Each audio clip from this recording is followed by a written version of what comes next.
વિદ્યાનગરની cream corner રેસ્ટોરન્ટમાં ગંદકી અને ખરાબ શાકભાજી મળતા હોટેલ કરાઈ સીલ। કરમસદ આણંદ મહાનગરપાલિકા કમિશનરના સીધા માર્ગદર્શન હેઠળ આરોગ્ય વિભાગની ટીમે દબાણ હટાવો દળ સાથે મળીને ખાદ્ય એકમોમાં સ્વચ્છતાની ચકાસણીનું અભિયાન હાથ ધર્યું છે। આ અભિયાન દરમિયાન વિદ્યાનગર હોમ સાયન્સ કોલેજની સામે આવેલી ક્રીમ કોર્નર નામની રેસ્ટોરન્ટમાં આકસ્મિક તપાસ હાથ ધરવામાં આવી હતી, જેમાં ગ્રાહકોના આરોગ્ય સાથે ચેડા કરતી ગંભીર બેદરકારીઓ જોવા મળી હતી। નિરીક્ષણ દરમિયાન મહાનગરપાલિકાની ટીમને રેસ્ટોરન્ટમાં રસોડા અને ખાદ્ય ચીજોમાં સ્વચ્છતાનો સદંતર અભાવ અને વ્યાપક ગંદકી જોવા મળી હતી। આ ઉપરાંત ઉપયોગમાં લેવાતા શાકભાજી પણ અત્યંત ખરાબ અને બિનઉપયોગી હાલતમાં મળી આવતા હતા।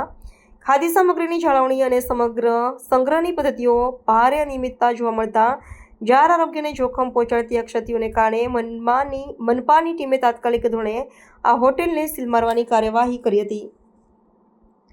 મહાનગરપાલિકા દ્વારા સ્વચ્છતા અને ખાદ્ય ગુણવત્તાના ધોરણોનું પાલન ન કરનાર એકમને સીલ મારવાની આ કાર્યવાહી આરોગ્ય વિભાગની સક્રિયતા દર્શાવે છે। કમિશનરના આદેશ અનુસાર જાહેર સ્વાસ્થ્ય સાથે સમાધાન કરનારા એકમો સામે ભવિષ્યમાં પણ આવી જ કડક કાર્યવાહી ચાલુ રહેશે। આ પગલાં દ્વારા અન્ય હોટેલ અને રેસ્ટોરન્ટ સંચાલકોને પણ સ્વચ્છતાના નિયમોનું ગંભીરતાથી પાલન કરવાની ચેતવણી આપવામાં આવી છે।